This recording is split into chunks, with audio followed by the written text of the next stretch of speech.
La difficulté là-dedans, c'est l'analyse économique.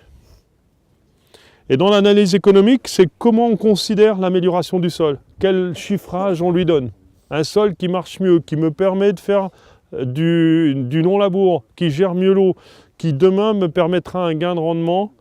Comment je l'analyse, comment je l'intègre. Et c'est très compliqué. Et c'est plus regarder l'exploitation comme un système. Et c'est la force du système qui est beaucoup plus importante que les éléments pris individuellement.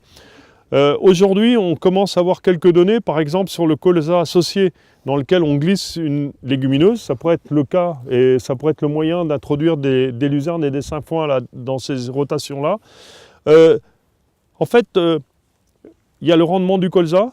Généralement, il est très peu impacté par la légumineuse qu'on installe. Par contre, après, on a une interculture qui est très profitable sans avoir à semer un couvert, parce que le couvert est déjà installé sous la culture.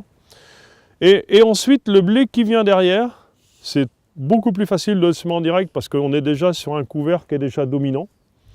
Et ensuite, les mesures qu'on commence à avoir, c'est qu'on peut arriver à économiser 50 unités d'azote sur la céréale tout en ayant un petit gain de rendement et surtout un gain en protéines, un point en protéines.